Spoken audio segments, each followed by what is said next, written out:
Ladies and gentlemen, Paul Leslie presents.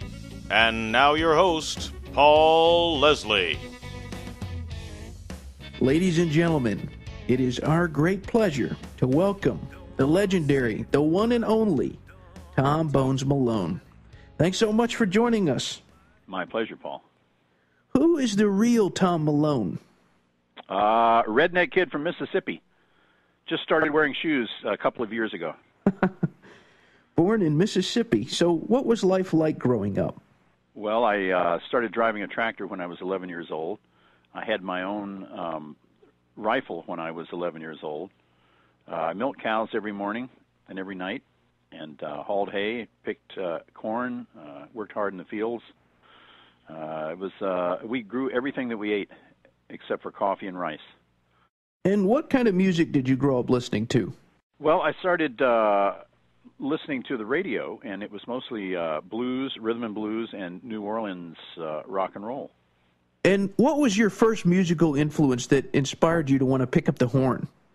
When I was about 13, I went to the record store, having very little money. I had saved up enough money to buy one record. And this is, believe it or not, this is about 1960. In Hattiesburg, Mississippi, there was a record store where you could listen to the vinyl record before you bought it. The vinyl record is a kind of a flat piece of black vinyl, about 12 inches in diameter. You put on a turntable, and it plays music similar to a CD. And so I listened to this record by a trombone player named Irby Green, and it totally flipped me out. So I bought this record, took it home, and I literally learned how to play the trombone from listening to Irby Green play on this record, and I would just play along with him. So he was my teacher, whether he knew it or not. And I played along with that record for about 2 years. So I have to credit Irby Green as being my trombone teacher. So what was it about the horn? What made you gravitate to it? What was it that you liked about it? I'm not sure what it was. I was in the 6th grade, and I used to listen to the marching band rehearse on the football field outside my classroom window, and I thought it would be cool to play in that band. So I went to, one day they made an announcement on the radio that anybody who's interested in playing in the band should come to the band hall on Thursday night. So I showed up at the band hall with my brother and my mother and father. And the guy from the local instrument store had a display of instruments, nice, new, shiny brass instruments and woodwinds and stuff. So somehow I was strangely drawn to the trombone. I picked it up, and I could already play a few notes on it. My father asked how much it was. The guy told him, and my father said, can't afford it. We started walking out the door. Band director grabbed me and said, the school owns a tuba. Would you like to play that? And I said, yes. I started playing the tuba. Then the following year, we got a new band director who was a trombone player. He knew I was interested in playing the trombone, so he loaned me his own horn one day. He says, take this home and learn how to play it. He showed me where the positions were. So I did. I took it home and learned how to play it. Well, tell us about your early days of playing with Brenda Lee. Well, I also started playing trumpet and saxophone, and I got a call one day when I was in college in Hattiesburg to play lead trumpet with Brenda Lee. I guess they didn't have anybody in Jackson that could hit the high D. So I hitchhiked up every night, and it was paid $16 a night. I never got a ride back until the sun came up. So I spent a lot of time thinking about the music business and the music career between 2 a.m. and 6 a.m. every morning that week. It was a great experience, though. The music was great. Brenda Lee had her hit I'm Sorry was out, and her Rockin' Around the Christmas Tree was a big hit at the time, and it was in December. So I thought I was on top of the world, and I didn't mind all the hardship. I didn't sleep much that week, but I had a great time, and just got more into being a musician. Ladies and gentlemen, this is our interview with Tom Bones Malone. You've played so many styles of music. Could you ever pick a favorite genre? I just like music. To me, it's all sort of the same, whether it's jazz, rhythm and blues, rock and roll, Latin, Jewish music, whatever it is, symphonic music. It's all sort of the same to me, and there are certain rhythmic differences and certain interpretation differences as far as from the viewpoint of a instrumentalist. But I like it all, and it doesn't matter what instrument I play. I just like to play. Well, speaking of liking it all, you've toured with acts as varied as Woody Herman, Doc Severinsen, and Frank Zappa. Which tour have you been on that was a favorite? Blood, Sweat, and Tears tour of Europe in 1973 was a big favorite of mine. And the 5-week tour with the Blues Brothers in the United States with John and Danny around in the vicinity of May and June 1980 was a special tour as well. Also playing with Billy Cobham's band. We did a European tour, and we did a West Coast tour where it was Billy Cobham and Weather Report. So those were memorable tours. Weather Report. With the band from Woodstock. Do you remember them, Paul? Yeah, I've heard their recordings. I played with them in the summer of 1976, and in the fall of '76, we did the movie The Last Waltz. Amazing stuff. What was it like working with Frank Zappa? Frank Zappa was an amazing guy, and I really miss him. He died very young, but he died at 52. But during his career, he put out 60 albums. He was a crazy guy when he hit the stage, but when he was off stage, he was like an organized businessman. He ran a very strict rehearsal, no fooling around. So he was kind of like two different personalities. But he was also a very nice guy off stage, too. Like if you went over to his house to hang out, he was very cordial and had a great sense of humor. And he was pretty much self-taught in his music. I wanted to talk a little bit about Gil Evans. What was he like, and how did he mold your life? Gil Evans became my musical father. I was in New York. I had this cheap apartment where I was crashing, and a friend of mine from North Texas State named Hannibal Marvin Peterson came up to town. He was playing with Rahsaan Roland Kirk, and he also started playing with Gil Evans. One night he was crashing on my floor at my apartment on Broadway. One night he had two gigs. The one with Rahsaan Roland Kirk was a paying gig, and the other job with Gil Evans didn't pay anything, so he sent me in to play trumpet with Gil Evans. That night was Gil Evans' 60th birthday. I met his son Miles Evans, who was 8 years old at the time. I also met several musicians who changed the rest of my life. A trombone player named Dave Bargeron, a trumpet player named Lou Soloff, David Sanborn, Howard Johnson, Herb Bushler, Bruce Ditmas, Billy Harper. These are all people that opened doors for me for the rest of my life. Now, you just listed several artists, and this is probably going to be a tough question. When I looked over at your bio and your resume, I couldn't even list all the artists you recorded and performed with. Is there any that have been especially thrilling? Well, I was especially thrilled to play live and record with James Brown. He was always a hero of mine. Also, little Stevie Wonder when he was 16. He was a big impression on me. He could play a bunch of different instruments, so I figured, well, why can't I? Also, Ray Charles was a big inspiration to me. There's lots of other people, too. It just goes on and on. I can't really single anybody out as being a number one, but I'm also very fortunate to have played with these music visionaries. And you've also made recordings of your own songs, like the album Standards of Living. How did you pick out the songs for that? Well, that was shortly after Gil Evans died. I played with Gil Evans for the last 15 years of his life. He passed away at 75, and is somewhat unexpected. I had many conversations with Gil about arranging, and I actually arranged songs that were on his albums where he got the arranging credit, and that to me was the ultimate compliment, to say that my arrangement was done by Gil Evans.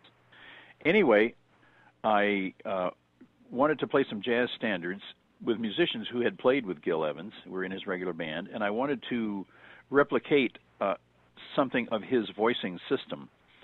I came up with a Gil Evans voicing system, and I put that into use on the album Standards of Living.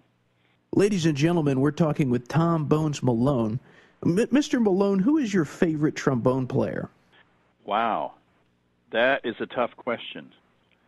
I'd have to start with Irby Green, who taught me how to play. Also very impressed by the late J.J. Johnson, Bill Watrous, Conrad Herwig, a 28-year-old guy named Michael Dees up in New York. This guy is just amazing. Wow. And Bill Reichenbach in Los Angeles. There's Jim Pugh. There's an amazing number of great jazz trombone players up here. Robin Eubanks. Wow, the list goes on and on. You mentioned earlier about the Blues Brothers. What was your experience like with the Blues Brothers? I started out from the very, very first meeting about the Blues Brothers. I was the arranger for the Saturday Night Live band in 1978. I was called into a meeting with Danny and John. They came up with this concept of two guys who were orphans that played blues and lived in Chicago, and they were sort of ne'er-do-wells. They wore the same size suit, which was too big for one guy and too small for the other. They were just developing the character at the time of this meeting. So they wanted an arrangement of a song by James Cotton called Rocket 88. So I wrote out the arrangement, we rehearsed the band, and we did the song for Lorne Michaels with the hopes of getting on Saturday Night Live that week. Well, we were not successful. We did not get on the show. The next week, John and Danny and I met again, and they were still hot on this idea of these two characters. So I wrote another arrangement of Hey Bartender. We did it for Lorne. Lorne said, frankly, I don't see anything funny about the Blues Brothers. So the following week, we did not make the show. The third week, after read-through, Lorne said, the show is 3 minutes short. What are we going to do? He's tearing his hair out. John and Danny jumped on him and said, Lorne, the Blues Brothers. So we got on the show. The response from the audience was amazing. We got letters and cards and phone calls, which led to another performance of the Blues Brothers. Pretty soon we had a record deal with Atlantic Records. We formed a band that was separate from the Saturday Night Live band and went out to Los Angeles and did a live recording. The recording sold 3 million copies. And then Danny started writing a movie script, and the next thing you know, we're doing a movie. And this is all from an idea that almost didn't get on the air in the first place, almost never got off the ground. So, and also I have to say that Danny and John were very nice to keep all the musicians in the movie. In most Hollywood productions of this sort, they would get the band to do the soundtrack and then get some actors to pretend to be the musicians. But Danny and John said, no, we're not doing this unless the band comes with us. So I have Danny and John to thank for being in that movie, The Blues Brothers. John told me one day that he was going to make me the most famous trombone player since Jimmy Dorsey. And as most of you know, Jimmy Dorsey was a saxophone player. So I never had the heart to tell John that part of it because I knew what he meant. So, anyway, he was a big-hearted guy, and if he decided you were his friend for life, and he was a faithful friend, and I really miss the guy. What do you think about the album Briefcase Full of Blues? It's a live album. It was recorded at the Universal Amphitheater in Los Angeles. At the time, the Universal Amphitheater was an outdoor venue, and there's a lot of edits in that album. There were 9 nights of performance, and the producer, Bob Tischler, incorporated at least 3 nights' performance into each song. He would find the best verse and the best chorus and the best instrumental, the best intro, and he, after listening to all these things carefully, so there was a lot of post-production as far as the editing of this album was concerned.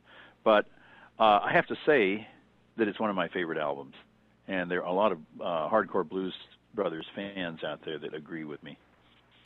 We're talking with Tom Bones Malone. How did you get hooked up with Paul Shaffer?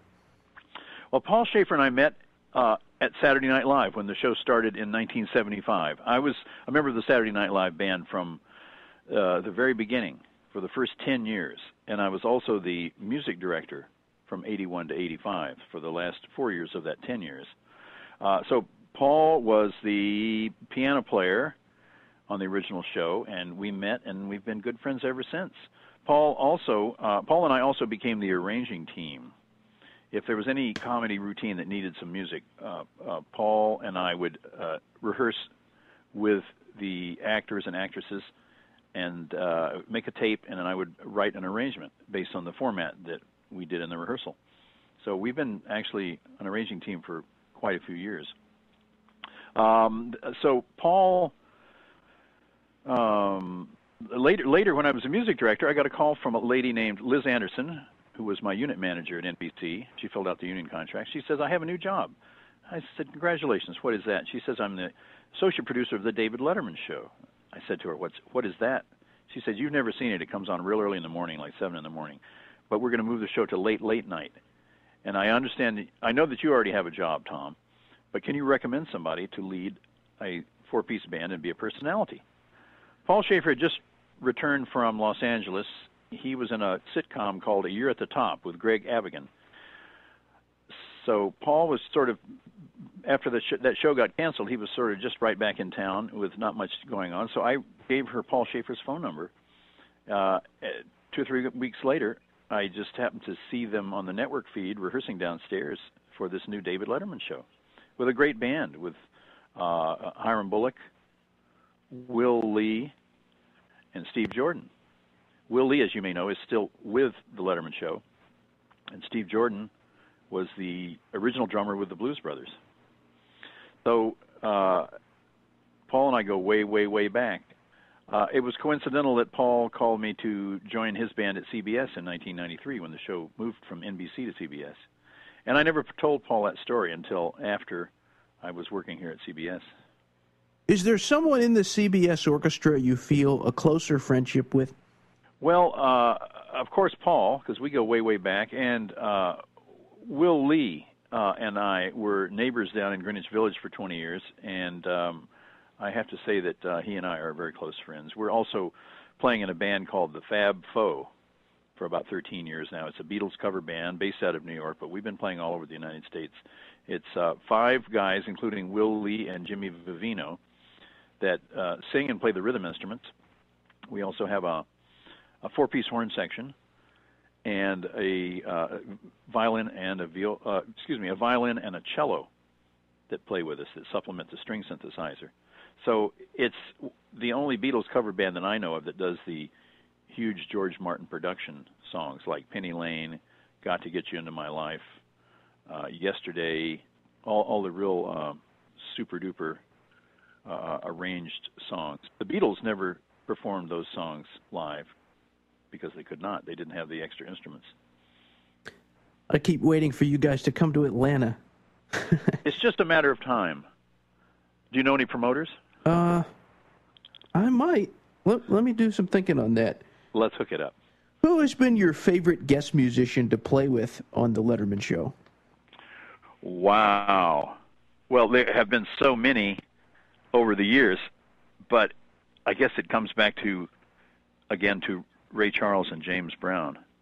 But I also enjoyed playing a song with Blues Traveler and Aerosmith. Oh, my God, now the list goes on and on and on. It's really hard to nail me down on some of these questions, Paul, but they are very intelligent questions, and I wish I had a really, really exact one-word answer.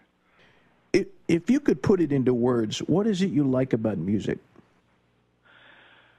Wow, everything. I like the rhythms and the harmony, and I like playing, and I like listening to it, and I just like everything about music. I have 2 final questions for our special guest, Tom Bones Malone. What is your all-time favorite meal? My all-time favorite meal? Yes, sir. Catfish. Because you're a Mississippi guy. I think, yes, my redneck is showing. My last question for Mr. Tom Bones Malone. What would you like to say to all of our listeners? To all your listeners, I would like to say, keep listening to good music. Well spoken. Well, Mr. Malone, it's been great to connect with you. It's totally my pleasure, Paul. We've been trying to schedule this for quite a while, and it's really a pleasure to talk with you.